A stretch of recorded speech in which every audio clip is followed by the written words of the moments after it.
I could only be talking about the one and only Charlie Burkley!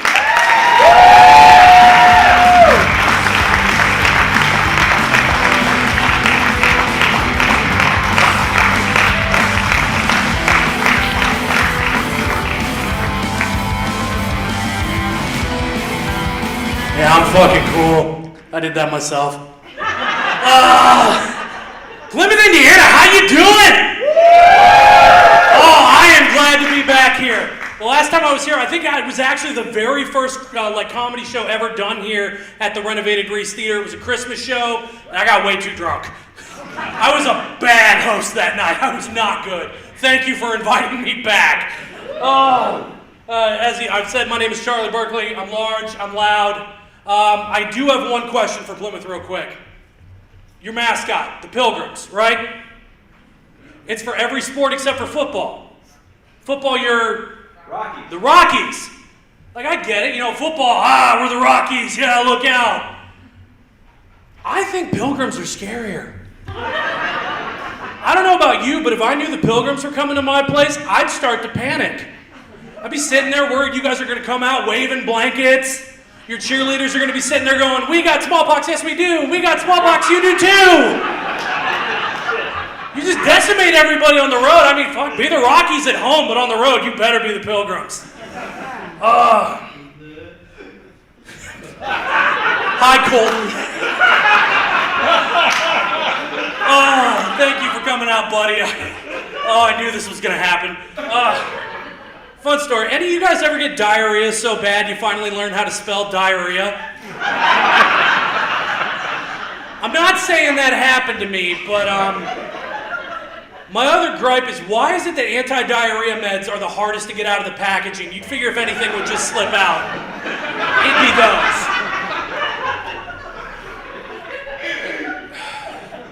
So as you can probably figure, I did not have a great start to my day today. In my opinion, it was the worst way you could start it.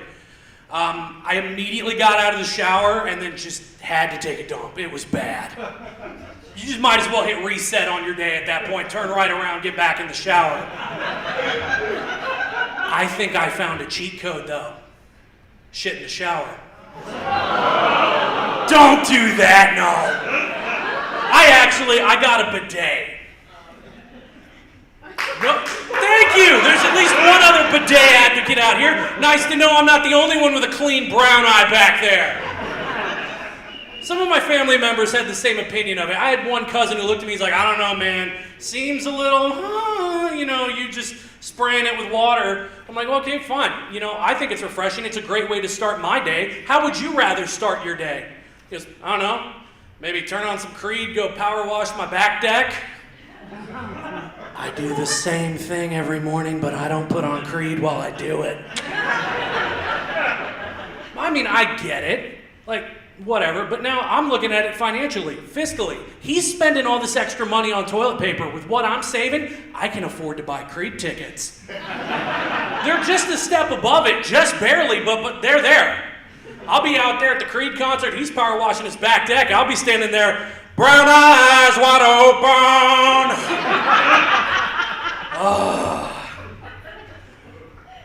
Okay, we'll tell you a little bit about myself. Let's start with something that's not very controversial. I'm an atheist. It's not that I hate the idea of having a God. I just think that religion's a very personal thing. I think it should be between you and someone else, and if you want to share that with somebody, that's cool.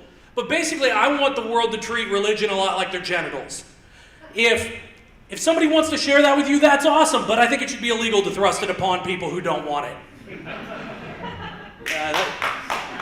Oh, thanks, buddy. That made me feel better. So we got that out. Don't do God, I do pot. We got anyone else out there? Yeah? All right, better question. Do we have any cops out there?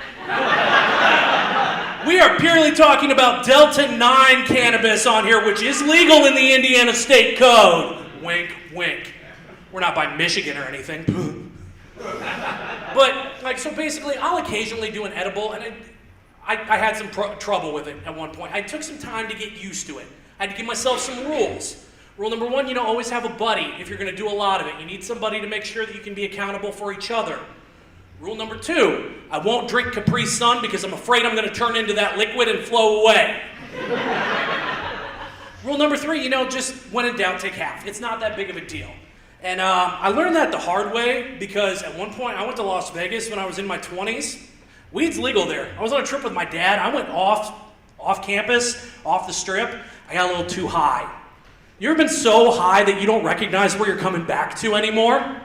I had my Uber driver pulling up to the hotel. I had my room key out, and I'm like trying to align it to make sure it's the same place. Sitting there like, am I at the right hotel or do I need to call Liam Neeson because I'm about to be taken? I got stoned out of my gourd. I make my way through this hotel. I get back to my room. I'm sharing with my dad. I hear sexy noises going on inside. I'm starting to panic. I'm like, oh my God, what's happening here? Am I about to walk in and catch my dad cheating on my mom? I can't do that. There's not enough therapy in the world for this. Why would anyone want to do that? He's a dumber, uglier, fatter, balder version of me and I don't get it! And then I realized I'm at the wrong room. So I went back and I got a fuzzy blanket and I took a nice little disco nap. And that's why I have those rules. Rule number 3, still drug related. So, no God, do pot. I don't do cocaine, but I do Nelson's chicken. And you might be asking yourself, how are those two related, Charlie? It's pretty simple. Atheist. I don't think I have the self-control to do cocaine because I don't have the self-control to not go to a church and buy Nelson's chicken.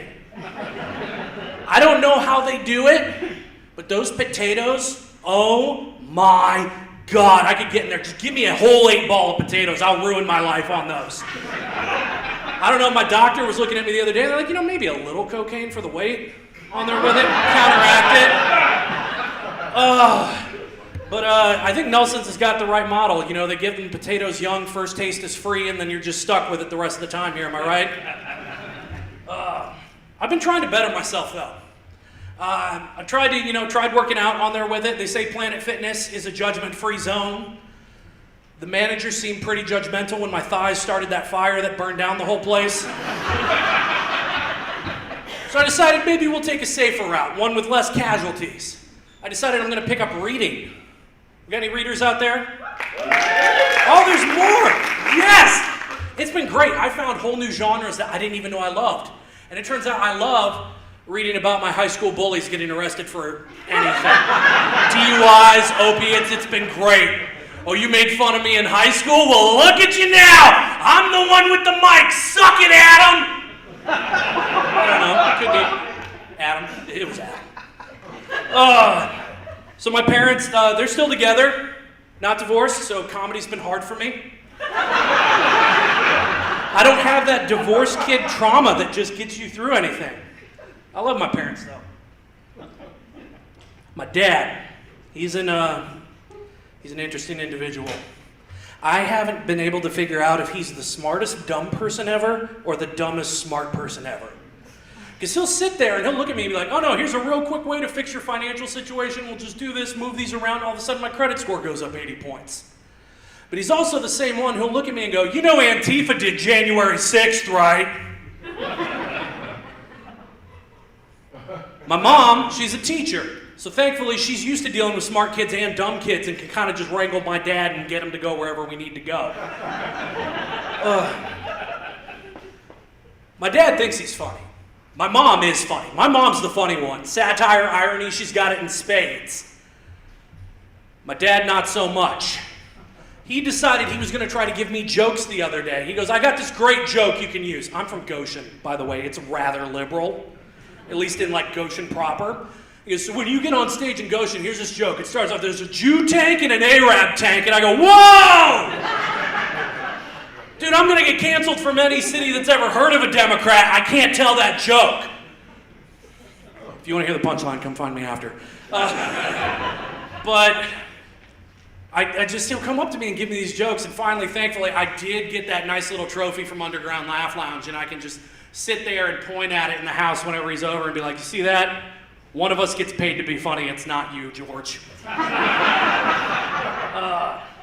My dad's main sense of humor, though, I think he's stuck at about age 14. It's just nut shots and fart jokes. For him, that's the greatest thing ever. He's got one joke he likes to break out all the time, and it's always at the worst possible moment. If he ever sees somebody with a broken finger, complete stranger, has never met this person, he will go find them and walk up and go, "Hey, did you get hit in the nose?" Yeah. It could be a Hell's Angel who broke their hand fighting the Westboro Baptist Church. And I'd have to run in there and be like, "Oh my God, I'm so sorry for what my dad said. Come on." And just drag him out of the room. Okay, Brian brought up movies earlier. Movies were a great activity for us growing up. That's something we could both watch. Like, whole family. My mom, she's into the classics. Cary Grant, Clark Gable, there's another one on there with it. My dad's movies ruined my brain. He's more of the 80s action movie kind of guy. Anybody ever? Specifically, he's rather fond of this one actor named Steven Seagal. Oh yeah, you ask him about him, he'll be like, "Oh yeah, I like that Steven Seagal, he's an ass kicker."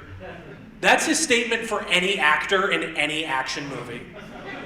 The other day he was talking to me about stuff. He goes, "I watched this movie the other day. That Jennifer Garner, she's really an ass kicker." If they ever did a crossover between NCIS and American Idol, I guarantee you I'd hear the phrase, "Yeah, that Clay Aiken, he's a real ass kicker." He's an ass something, Dad. Movies and all that go in there, that's, I store all that knowledge in the part of my brain where I should have a fear of public speaking. It's led to my friends and I just kind of going and yelling phrases at each other that are just lines from movies, and that's just how we communicate because we have healthy friendships. Sit there and be like, "When the fuck did we get ice cream?" Just be like, "You know what, I didn't have an answer for that. I just needed a good transition to talk about how I can't have milk." Yeah. So I am allergic to dairy. That's been one of my other ones on there with it. It's whey protein, actually, which led to the first joke I ever heard, because it's, 90s growing up. They're like, "Does it have whey?" They'd be like, "No way!" And I'd be like, "No way!" It was great. It's not. I heard it way too much. But they didn't know what was wrong with me when I was a kid. I had the stomach of like a 50-year-old stressed out businessman with just ulcers going on. And my pediatrician at the time was like, "You know what? I think this kid's just got stomach ulcers because you guys are terrible parents. You need to give him milk. You need to give him cheese. You need to give him yogurt. Give him something to settle that out." Now, do we have any lactose intolerant people out there? Yay! Oh, Brad, you're right in the front. Aren't you brave? You know what end yours comes out of. I know, yeah. Mine goes out the other way. To circle back full circle onto movies, that's where I did my first impression ever. At like a year and a half old, I was Linda Blair from The Exorcist. Just My parents did not have a car that I didn't puke in. A Carfax just has a whole record of me like, "Yeah, it's no accidents, but oh, that kid just ruined the upholstery." What got me into movies right off the bat, though, I'm not gonna lie, I really started following movies when I was about 13, 14. We had satellite TV, and I realized I could do a sort feature, like it was a spreadsheet. I could do by content rating and Y. So you could set it for like R for N. No one else ever just looked for movies with boobies in it. Just me. All right, I'm the horny weirdo up here. All right, serious question. Anybody out there? What was the first pair? Who saw the first pair of boobs you saw in a movie? Fast Times. Titanic. Fast Times at Ridgemont High? Phoebe Cates? Yeah, you're Gen X. You ask anybody and they say Kate Winslet, Titanic, guess what? They're a millennial. Hell yeah! They spout out of any Netflix straight movie, you got a Gen Z on you right there, and you know, okay, this is a person I can stay away from. It's a new system. I'm trying to institute it. It hasn't quite caught on yet, but I'm working on it. I did that already. I got ADD. I'm so sorry. I swear I actually prepared, but then Brian and Sarah got up and did so well, and I went, "Oh my God, where'd my brain go?" I did that page too. All right. We were talking about medical issues. I had those as a kid, but nothing near as bad as my sister. My sister, I love her, 6 months old, she got diagnosed with ALL leukemia. I know. She's still alive. Don't worry. I'll get to that. But basically, at that time, this was all new, experimental. It was the 90s. Like, Clinton was still president. We didn't know what the hell we were doing. So, she went off to Riley. My mom went with her. I went and lived with my grandma. That was a bit of a change for me. My grandma was a nice little craft lady, had yardsticks laying all over the house, and because one kid had to go and get cancer, she inherited an ADHD 4-year-old who had just watched the Power Rangers movie. So she's worried about one kid dying. Meanwhile, I'm chasing her cats around the house like, white tiger! Ah! I don't know who needed therapy more, me because my mom left or her because of me. It was not great. But eventually they found out I'm a perfect tissue match with my sister, so I can give her a bone marrow transplant. Thank you. I'm awesome. It wasn't a hard decision. They looked at me and said, Charlie, your sister's life is on the line. Do you want to be a hero like the Power Rangers? I went, hell yeah. They put me under. I don't remember any of it except for waking up with like this just searing pain right above my ass from where they took it out of my hip. And she had this weird bag that looked like Jell-O hooked up to her, and they were all like, oh my God, you saved your sister's life. And I'm like, I kind of want Jell-O. It worked, it took, and it led me to my very first joke I ever wrote. Because a few years later, when her hair had come back and she was a beautiful, kind, young little girl, she put gum in my hair. And I told her, you don't realize you are literally a pain in my ass. I put my ass on the line for you. Frankly, I worked all the ass material to death. The word was banned in the house after that. But she's doing all right. Couple of weird things happened with that. First off, her blood DNA changed. Her blood DNA reads as me, male, Charlie Burkley. She goes and gets a blood draw, like when she found out she was pregnant. They're like, okay, congratulations, you're pregnant, and you're also a dude.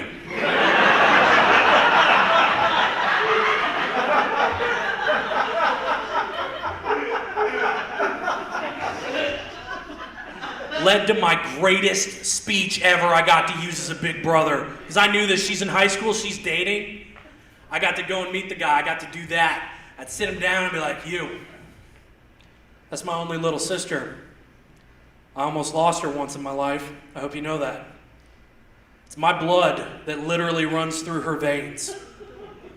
So if you get any ideas about trying anything, it's kind of like you're doing it with me. And they all ran away! Till we got to the last one. She's married now, she's got kids. Love them all, love them to death. And I knew my brother-in-law was the perfect candidate for her when I gave him that speech, and then he went, all right, bend over, big boy, let's see who's better.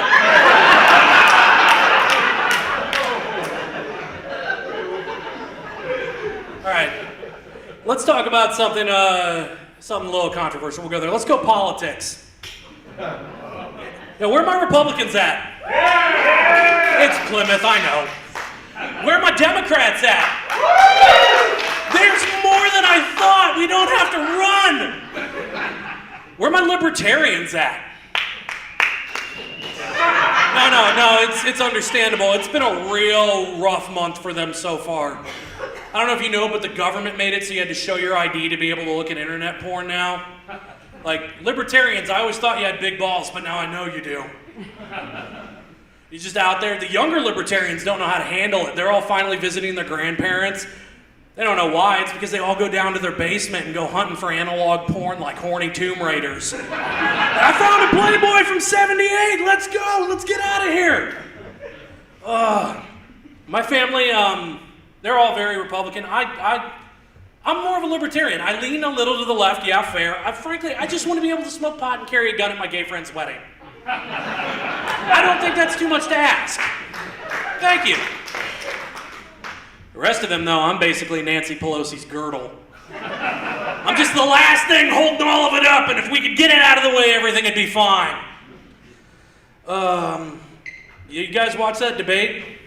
Yeah, who is right? I don't know. I think they produced it wrong. We had a bad first run. We're going to reboot the franchise. Here going forward, I know they won't get rid of these two candidates as much as I want them to. Why don't we just switch it up? Let's get the announcers from UFC in there. Let's get the boxing ring guy in there for the next one. We got 2 more debates. Start it off fresh. Have them come out like, let's get ready to stumble! I want to see these 2 crusty old farts fight over the last Werther's original. It's going to be great. At least better than what we had, because that was not good. Like, no matter who you like, they were both real bad. Trump lied the whole time. The whole time, and not even well. He lied like a toddler lies to their parents. I'd sit there and be like, Donnie, did you draw all over the wall? He'd just be there like, definitely didn't draw all over the wall. Whoever did though, immaculate art, great. I'd buy it, put it in one of my hotels. It's a really good piece. I didn't do it, I might have done it, I definitely did it. I didn't do it. You got Biden on the other side who can't make it through a sentence. He's tweaking harder than any of the factory workers that I got up in Goshen. Sitting there like, well you see the problem with America. And I'm just like, oh my God, this is not gonna go well. Come on, wrap it up, buddy. Let's just get you off TV and get you an ice cream. There's one shining star of that whole thing, and that is the dude who wrangles Biden. That guy, I don't know where they get him from, but I think I figured it out. I was at the Elkhart County 4-H Fair the other day watching the kids show pigs. This has to be where they get him. Because they get that stick and they follow him along like, no, Mr. President, Mr. President. He gets away from you, you get him out the call, just ice cream! He'll come running back. It's great. It's great. Have fun watching the fair with that one now. So I have some affiliation with Goshen, as I said. I actually work in Goshen. I love it. I like the culture out there. You know, we got some good Mexican food, and this is a body built by tacos. My boss, on the other hand, he's not so much of a fan. He's a kind of the big build the wall kind of guy. He's got a signed picture of Donald Trump up on the wall that he paid for. Yeah, it doesn't go over well in Goshen. A lot of Latinos.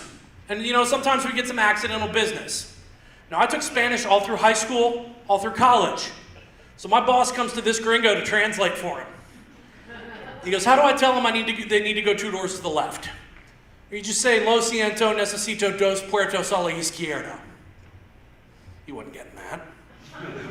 No way! This dude can open a PDF maybe on a good day. He was not about to get all that. I got in late one day. We had some accidental patronage, and he looks at me and goes, hey, how do I tell him to stop bothering me? And I didn't think that went through, because I look at him and I say, you just say no me molesta.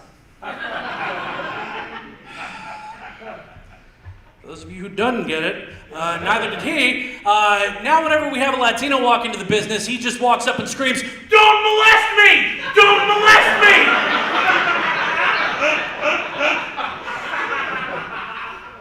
It worked. They don't bother him anymore. But my boss is my dad.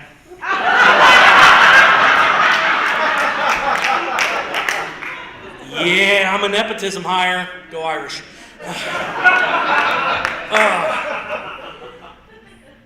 I tend to stir the pot. I've caused some problems at family gatherings on there with it. It's a noted fact. It's happened.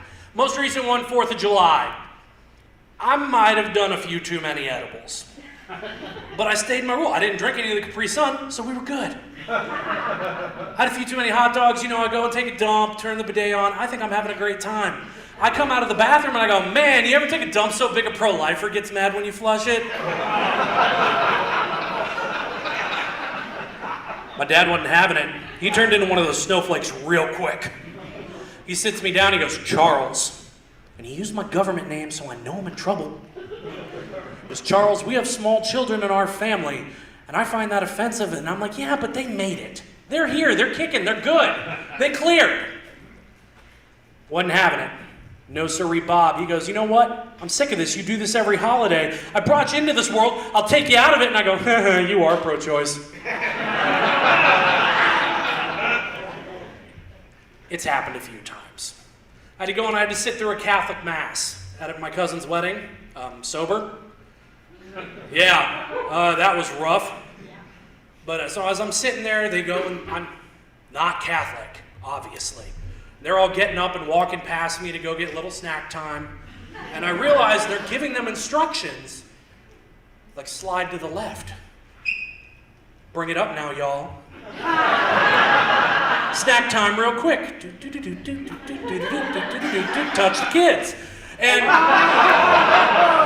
I might have made a joke that it was the religious cha-cha slide. And I might have gotten written out of the will by my grandma. It was coming. I fucked up at Christmas. And I'd mentioned to her that, Jesus wasn't actually born around Christmas because it's too cold. He would have died. And she goes, Charles, I don't need you to ruin Christmas for everyone. The good Lord sacrificed his son. And I'm like, yeah, but, Casey Anthony killed her kids too, but I don't get presents on their birthday. Yeah, that's usually a room splitter. But I think I'm finally starting to win it back. They legalized weed in Ohio, where my Nana lives, and now she does edibles too.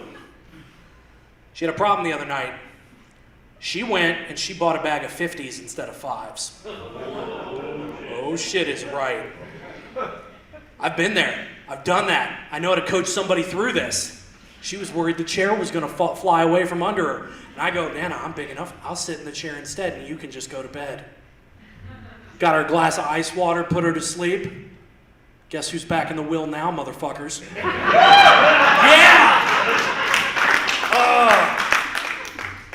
I got 2 grandparents left. I got my dad's mom, that's my Nana, and I got my mom's dad. It's been difficult with him. We lost my grandma about a year and a half ago.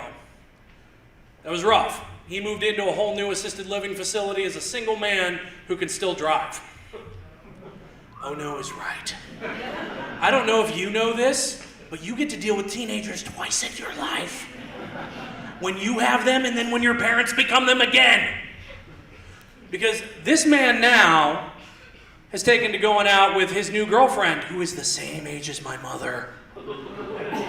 Yeah, it's been rough. My mom found his Viagra in his pocket the other day. She comes home, she's like, oh my God, what is he doing with that? And I'm like, well, we all know what he's doing with that, Mom. Meanwhile, my dad's like, I think he just uses it as a kickstand so he doesn't fall out of bed. Thanks, George. Therapy's gonna be great. Problem is, my grandfather calls me for all technical related issues, such as why he can't get his phone to Google anything. And I go and I click it and I see his most recent Google search history is like breasts, buttocks. I'm like, Papa, you gotta keep your safe search on, otherwise you're gonna get viruses. Work that little circle around. The problem was then I was going to fix his TV. I found his whole box of condoms. He had stuffed them like way back behind the TV. I'm like, this is not a practical place for these. But then I figured it out. This man's got a little bit of dementia and he's playing his cards right with the ladies at the nursing home. He's sitting there like, oh my God, I can't remember where I put my condoms. Yeah, that's right, Papa. I see what you're doing there. He's getting better though. He did have to have me get a picture off his phone for him the other day. And none of us have met his girlfriend yet, but I now know what she looks like from here to about...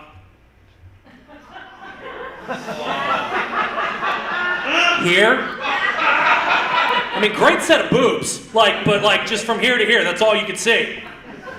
I've gone through my family, we've touched all that. I also consider my friends to be my family. That's a big part for me on there with it. I'm kind of the drunkle to a bunch of awesome kids on there with it. If you're wondering what a drunkle is, it is a drunk uncle. And we have one job. We go to your birthday and we cook the grill and get way too drunk. One in particular I have is my friend Chris. Chris and I have known each other for a very long time. We met in T-ball, And Chris was a kid who was running around the bases banging on his chest, and my mom went, "Dear God, do not let that child into my house." And then we became best friends. Now, Chris and I took different paths. He took a bit of the hard route. I took a bit of the I'm actually going to go to school and I'm not going to do anything stupid. I'm just checking my time. It's not working. Fuck it. Here we go. So Chris didn't graduate high school until he turned 21. And we've been hanging out. We could decide, you know what, hey, I'm going to go to his graduation. I'm the only friend who showed up. His mom decided, I'm going to pay for you boys to go to Cedar Point for the day. Yeah, that did not go well. Chris pulled up in his car that doesn't have a working gas gauge and goes, okay, here we go. I think I got enough gas to get us to the gas station. Now, I'll set the stage for you. This is around when BP spilled all that oil in the Gulf, and I knew his mom gave us a BP card. So I'm thinking, I'm going to go do to their bathroom what they did to our planet. We made it about a quarter mile from the house, and Chris ran out of gas. My stomach is about at a roar at this point. This is important. We call Chris's dad. We go, hey, we ran out of gas. He gives us a spiel like, oh my gosh, you're older now. You got to be responsible. I'll bring you a gas can. Chris parked the car in the middle of the road because he didn't think about it. At this point, a cop pulls up and is now questioning us. We have the radio going, but no gas.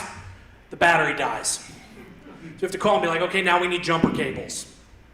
Finally, Chris's dad gets there. We're hooking up the keys to the car. You know, jumper cables are on, gas is going in. Chris goes to go and start the car. He locked the goddamn keys in the car, and now my stomach is at a... At this point, I decide I've got a quarter mile to home, and I think I can make it. There's a cornfield halfway if all else fails. I get going. I'm about to that cornfield, and I realize it's knee-high by the 4th of July, right? It's June, and I'm ankle-deep in shame. At this point, I have no choice but to make it home. I've got my jorts on, I'm in a tank top. I look like the weirdest John Cena you have ever seen in my life, trekking through this cornfield, just like, I think I can make it. I think I can make it. I didn't make it. I'm in one of my neighbor's backyards. I dropped trowel. I let it loose all over a tree. I thought that'd be the end of the story. I got home. You know, it was a clean pinch, so it wasn't anything too bad. We went to Cedar Point. It was great. I tell you that story to tell you this story. About a week later, we get a letter from the Homeowners Association that says, be on the lookout for a large predatory mammal.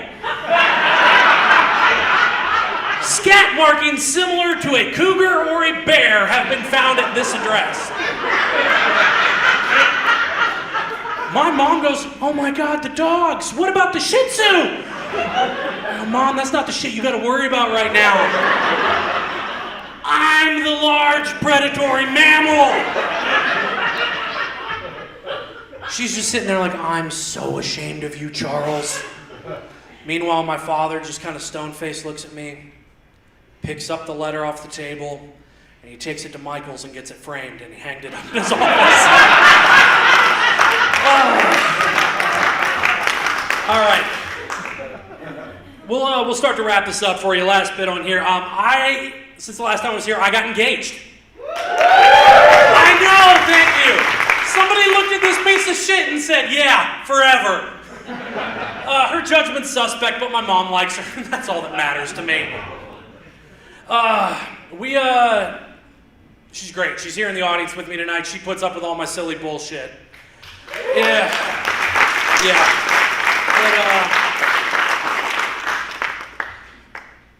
Fuck it. I don't know where I'm at. I'm just winging it from here on out.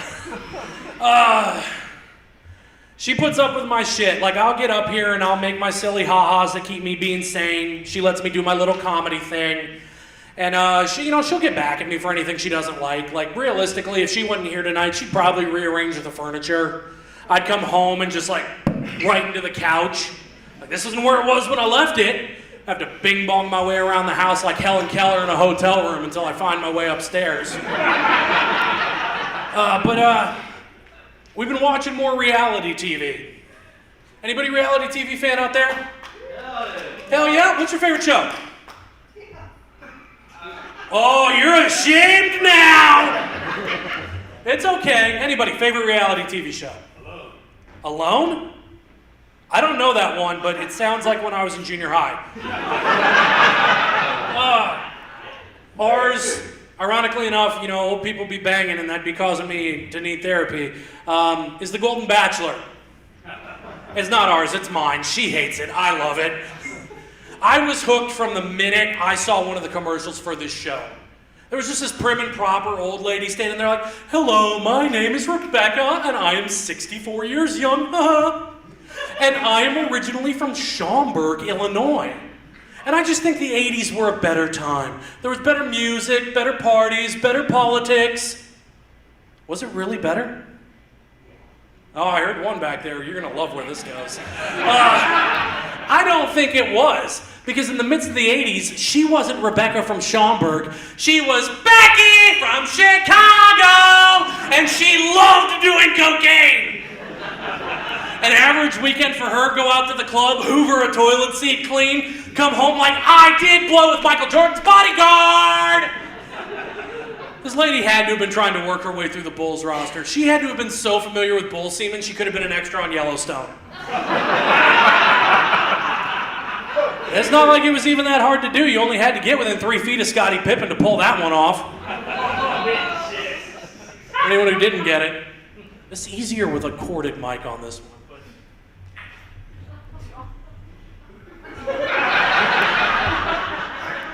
It ain't me, that's all I know.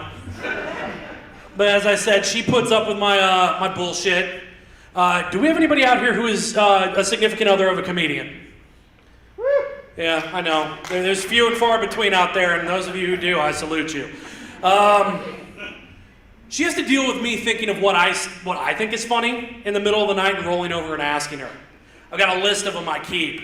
Like, I'll just roll over and look at her and be like, hey babe, do you think illiterate people enjoy alphabet soup as much as the rest of us? When you think about it, a foreskin's really just a dick duvet. And I now know what a duvet is because I'm engaged. No clue before. This one, this one's just kind of more common sense. I don't trust anybody with a cracked phone to hold a baby. It's a slow burn because you're like, oh my God, I know that person and they definitely should not have a baby.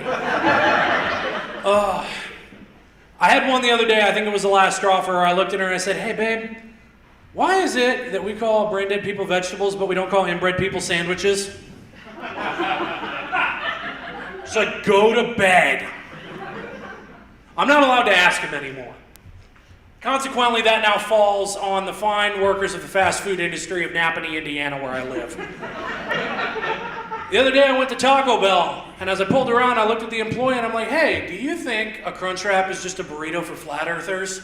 They're like, sir, take your food and drive away. I'm just trying to educate them. But we hit a couple's pinnacle within the last week or so. We went out, we bought our first car with each other. Ooh, yeah, hell yeah. We got a Subaru. Oh, so now she's a lesbian. But I've got tits, so we're gonna make this thing work, baby! It is a red Subaru. She got excited because she's only ever had silver cars before this. And she didn't quite think this one through. She's not ditzy or dumb because she brought this up to me, and I'm gonna state this and add this in here so I don't get in trouble later. But she was just very excited, and she goes, oh my God, I got my first colored car.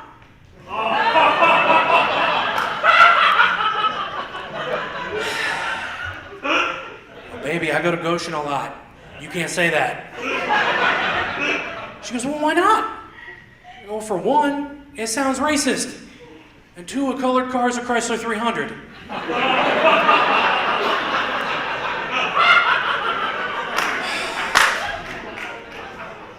Oh, Goshen's gonna get me for that. One last thing on there. This is how you know I love her. I love her a lot, so much. I've had dogs my whole life. I've always been a dog person, love dogs. I'm actually allergic to cats. She had 2 cats when we met. They now live in my house with us, our house. Sorry, babe, I'll get that right. They live in our house.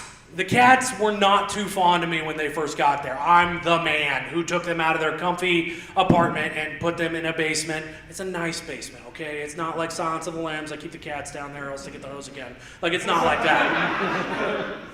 But I think the cats are finally starting to warm up to me. The other day, I was sitting there, I was watching basketball.